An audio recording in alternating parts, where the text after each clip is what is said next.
So right now, Fabled is obviously starting to get. I've talked about this for the past couple of videos. I talk about Fabled almost every video because it's that good of a set. But I'm gonna keep it brief. Right now, Fabled is starting to finally catch on. A lot of people from even the outside of Lorcana, right? People from maybe Pokemon, whatever the case is. A lot of these people are finally starting to realize, like, you can get a $2,000 Mickey. Yeah, I know. I've been trying to tell you the whole time, right? So if you are someone today that is looking into Fabled, you're interested in Fabled, and you don't have any, don't own any, and you're looking to get yourself in a position to get Fabled, well, this is the place for you, I guess. And I want to start off looking at the Trove. And the Trove right now is sitting at $50. You can probably get it for $50, $60 right now. I personally have one Trove. The only Trove I have is this one. I'm not the biggest believer in Troves. I know Troves, like the first chapter, there was barely any produced. So the first chapter Trove is the rarest product from first chapter, right? The Trove from first chapter is more rare than the booster box, right? So that's basically what I'm saying, right? So is that worth buying into? Is the Fabled Trove for $50, $60 worth buying into? If you're okay with the Trove potentially going to $45, maybe even $40, I say go for it. I wouldn't go extremely heavy on it. I would maybe just get one Trove, maybe get two, maybe just get a, if you guys want to get a case. I've seen people in the Discord getting cases of these Troves. I think that's not a bad move either.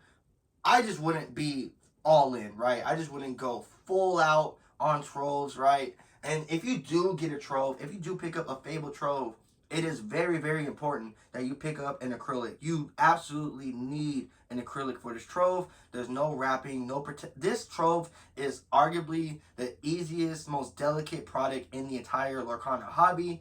This Trove gets damaged so easily. Those corners get bent. It's just extremely difficult to not damage that box. So getting an acrylic for the Trove is a must. So you're gonna have to pay for an acrylic and then pay for the Trove. But I think overall, long term, it's still gonna be worth it, especially if your Trove is in a minty condition, right? Let's just say your Trove is perfect, has perfect corners, no nothing on it, and it's an acrylic. That right there is gonna go far in the long term. Let's talk about the booster box, because the booster box is what's scorching hot right now. The booster box is what's really getting people interested right now. And I personally have a booster box case. I bought my case in at $480. That is about $120 a box. So I bought into my boxes at $120. But today, people are looking at $150, $160 for a Fabled booster box. And I've talked about it before. I'm gonna keep it short and brief.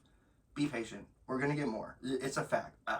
People were talking about Destined Rivals is already out of print. I texted my friend, like, I'm gonna make a joke and talk about Fabled is already out of print the same way that Destined Rivals is out of print, right? Because when we look at Pokemon, Destined Rivals, the booster box just came out, and now people are already thinking it's out of print, right? So it's almost the same thing here. People are almost having that same discussion, like, oh, like, should we buy Fabled now? Is it gonna go out of print? Are we getting any more? Like, I think this.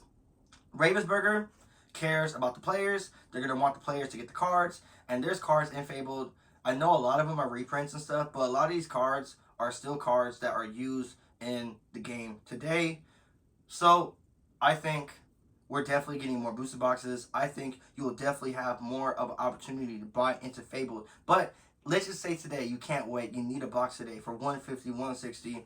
Hey man, go for it. If you are okay, almost like the Trove, right? I said if you're gonna buy it at $50, $60 and you're okay with it, backtracking a little bit, going down to $140 a box.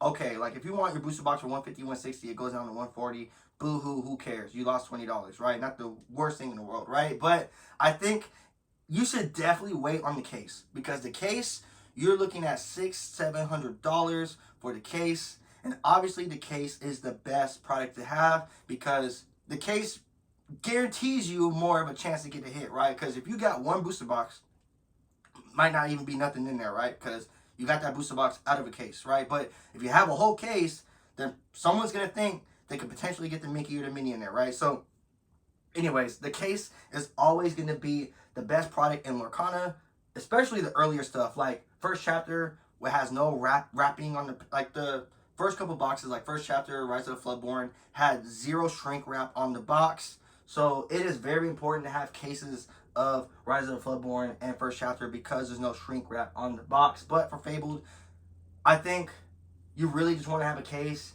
just for the premium of having it all together and having the premium of potentially getting the enchanted, the iconic. So that is the case. That is the Fabled Trove and the booster box. And this video, I'm actually not going to talk about the Mickey and the Minnie Iconics. I talk about those cards a lot. If you want my opinion on those, go watch a previous video I made. I think right now the Ariel is scorching hot. Any card in Fabled right now, like the Ariel, even Eye to Eye, just these playable cards, they're going to be hot right now. But once they get out of rotation, once people stop playing with these cards, I think these cards are definitely going to go down in price a little. They're going to retrace a little bit in price. I think right now you're seeing that a lot with the new set, Whispers into the Well, right? I'm going to show you guys some legendaries. We got Wimby. I think this card was like $18, almost $20 on release, and now it's like $10. I mean, and this is very, very typical for brand new sets, especially. Look at this. I got 2 of these. Woo! This is like $50 in my hand. One's a cold foil too. Woo! Crazy. So once these cards stop getting playable or playability, I think that's when you'll really see. I don't even know what I'm talking about. I'm just distracted looking at these damn. Look at this Hercules. Like, let me know, how's your luck been with Whispers into the Well? Got a couple. I still need more Hades. But now let's talk about the newest set, Whispers into the Well. And Whispers into the Well, I've been actually opening, pulling legendaries. I think right now, this box, if you can get it for $100, I think it's worth opening. I think you could really get your value out of it. If you're looking for a box right now to open, obviously Fabled, you're not going to be able to really do that. But I think Whispers into the Well, you can go on Target and get a box for $110. Speaking of playability, Whispers into the Well has a lot of playable cards in it right now. And I think in my previous video, I was talking about the pack opening experience. I believe the pack opening experience for the collector isn't the best. For someone trying to put enchantments in their binder isn't the best. But if you're a player, someone who actually plays the game, I think Whispers into the Well has been one of my favorite sets for the meta. I mean, it introduced cards like Mean, Malicious, and Scary, and we saw how that combo went with the Prince Philip in the DLC with Sapphire Emerald. Sapphire Emerald's going crazy right now. We got Cinderella. I still don't have any Cinderellas, but seeing the way that people are ramping up into the Inkwell with this, it's just this set right now, set 10, Whispers into the Well. If you go to a store, like I've gone to the store, bought some troves, like I've gone to a store, bought troves, and pulled like these in the same box. Like I pulled like these in the same trove. So I got my money back because it's like $20 and this one's $25. So it's like I got my money back from my trove. And those cards are really good for the game. They're real playable. So the only problem is, like I said in that other video, you have to pull like 3 of them. Like this card right here, I got 2 of them. What is it, Demona? I got 2 of those. Hercules, we got 2 of those. Hades, we only got 1 of those. But I think overall, the overall impact that Whispers into the Well, I mean, you saw it firsthand in DLC. We saw cards from Whispers into these decks, even without the finals, throughout the whole entire tournament. Whispers into the Well, to me, is going to go down more of a meta block, a meta set versus an actual collectible set, collectability set. Because as you can see, the Hades right now, if these Hades cards and Ariel cards keep dipping lower and lower, at this point, I think it's really a good time to consider buying into them because of how difficult it is to pull them. I know these cards aren't Mickey and Minnie, but if we see these cards get lower and lower in price, if you see the Ariel get under 500 in the 400s, maybe even 380s, I don't know. If we get Ariel in a super low, I think that's definitely something to keep an eye out for. Same with the Hades. Those iconics, long term, they're not Mickey and Minnie, but they're still going to be worth having, and they're still really nice cards. At first, I didn't really like them too much, but I think seeing them more, seeing the Hades, I don't know. I haven't even seen these cards in person yet, so seeing these cards in person, I know would definitely change my mind even more, but I think these cards are definitely worth looking into, looking at. Whispers into the Well is definitely a set. If you see it, I think it's worth giving it a crack.